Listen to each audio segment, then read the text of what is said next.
Actually ক্যাচটা এমন একটা জায়গায় ছিল আমরা দুজনেই ধরতে পারতাম। সো আমি তখন আই কন্ট্যাক্ট করতেছিলাম যে খালেদের সাথে, যে লাস্ট মোমেন্টে আমি কল করেছি এবং ও স্টপ হয়ে গেছে। ফরচুনেটলি যাই বলেন, সো খুব প্রেশারে ছিলাম অ্যাকচুয়ালি, যে ক্যাচটা যেহেতু নাইমে ছিল, কারণ ও বিগ স্কোর করার মতো প্লেয়ার। সো ক্যাচটা নিয়ে যখন ধরছি নিজেই মানে বিলিভ করতে পারতেছিলাম না যে ক্যাচটা ধরে ফেলছি অ্যাকচুয়ালি। বেশ কয়েকটা ম্যাচ খেললো না হোম টিম হিসেবে বেশ কয়েকটা ম্যাচ খেললো মিনিং এটা ধরে রাখার ব্যাপারে কতটা কনফিডেন্ট, অলরেডি টানা 4টা ম্যাচ জিতেছে। এটা একটা আরেকটা হচ্ছে যে মাঠের দিকে আপনার কি মনে হচ্ছে সেকেন্ড ইনিংসে এখানকার নিয়ে কি ব্যাটিং করা ডিফিকাল্ট ছিল হোম টিম হিসাবে অলওয়েজ একটা প্রেশার, যেহেতু আমাদের টিম হোম টিম এটা চিটাগং কিংস। সো যেহেতু উইন করতেছি মাশাআল্লাহ 5টা ম্যাচে 4টা উইন, তো ট্রাই করবো যে বেস্ট এফোর্টটা দিয়ে যার যার জায়গা থেকে বেস্টটা দিয়ে নেক্সট যে ম্যাচগুলো আছে সবগুলোতে উইন করার জন্য। আর ব্যাটিং যেহেতু আমরা 200+ করে ফেলছি, সো অপোনেন্ট টিমের জন্য অলওয়েজ এটা একটা প্রেশার থাকে। সো ওরা স্টার্ট যেহেতু ভালো করেছিল, বাট আমরা উইকেটও পাইছিলাম 3টা, তো এর জন্য হয়তো ওদের অলওয়েজ একটা প্রেশার থাকে। 200+ রান অলওয়েজ প্রেশার টিমের জন্য। আলহামদুলিল্লাহ আমাদের যে প্ল্যান থাকে, সো ব্যাটসম্যানরা অনেক ভালো ব্যাটিং করতেছে প্রত্যেকটা ম্যাচে। স্টার্টিংটা মানে T20 ফরম্যাটে ইম্পর্টেন্ট হচ্ছে স্টার্টিংটা। সো প্রতিটা ম্যাচে আমাদের আলহামদুলিল্লাহ যে খুব ভালো স্টার্ট করতেছি, দ্যাটস হয়তো আমরা 200+ করতেছি।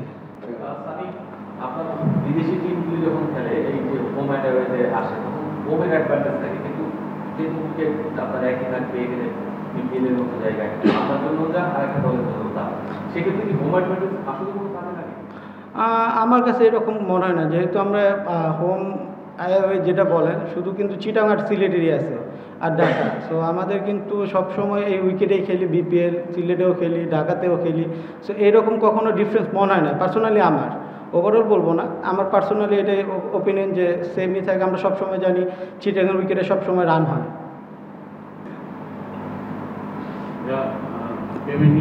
কথাবার্তা হচ্ছিল রাজশাহী আর অন্যান্য দলে, আমাদের এখন পর্যন্ত মনে হয় না আমাদের টিমের থেকে এরকম কোনো মানে নিউজ আসছে। আলহামদুলিল্লাহ যাই দিয়েছে সবাই, কিন্তু আমাদের কেউ কিন্তু বলে না এখনও যে পেমেন্ট ইস্যু নিয়ে একটু প্রবলেম আছে। সো সবাইরে কম দেওয়া হয়েছে, বাট সবারই একটা প্রসেস থাকে যে টুর্নামেন্টের আগে 50% বা 25%, তারপরে মিডল অফ দ্য টুর্নামেন্ট, তারপর আফটার টুর্নামেন্ট। সো আমাদের ওই প্রসেসেই আছে এখন পর্যন্ত। এটা 2-1 দিনের মধ্যে ইনশাল্লাহ ইনশোর করছে আমাদেরকে দিয়ে দিবে।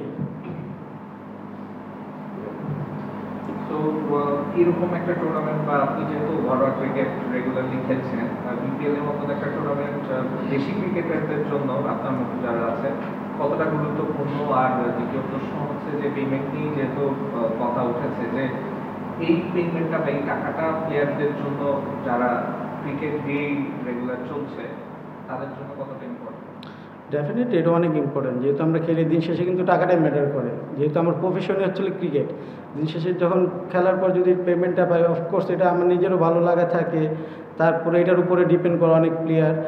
আর বিপিএল এত বড় টুর্নামেন্ট, এটা অনেক দিন ধরে হয়ে আসতেছে। আর আমি বলবো যে এটা ন্যাশনাল এনসিএলের একটা কিন্তু T20 টুর্নামেন্ট হয়েছে। সো এই টুর্নামেন্টটা যদি রেগুলার প্রসেসে হয়, ওই টুর্নামেন্ট থেকে তো বেশ কয়েকটা প্লেয়ার কিন্তু বিপিএলে টিম পেয়েছে। সো আমি মনে করি যে এই টুর্নামেন্টগুলো আমাদের, যেহেতু সবাই বলে যে আমরা পাওয়ার হিটার নাই, T20-তে পিছিয়ে আছি, বিকজ আমরা প্রতি ইয়ারে একটা টুর্নামেন্ট খেলি T20। সো এরকম রেগুলার বেসিসে যদি এনসিএলের যে টুর্নামেন্টটা হয়েছে এটা রেগুলার বেসিসে হইলে আমার মনে হয় যে আমাদের টিমের জন্য এবং ক্রিকেটের জন্য অনেক ডেভেলপ হবে।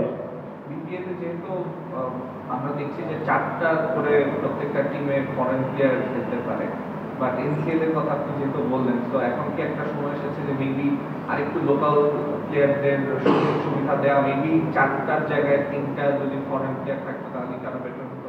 না, এটা আমি মনে করি না। আমার পার্সোনাল ওপিনিয়ন, যেহেতু বললেন যে আমি মনে করি না এখনও 4টা ফরেন প্লেয়ার আছে, ঠিক আছে, বাট আমাদের আগে নিজের ইমপ্রুভমেন্ট ইম্পর্টেন্ট আমার কাছে মনে হয়।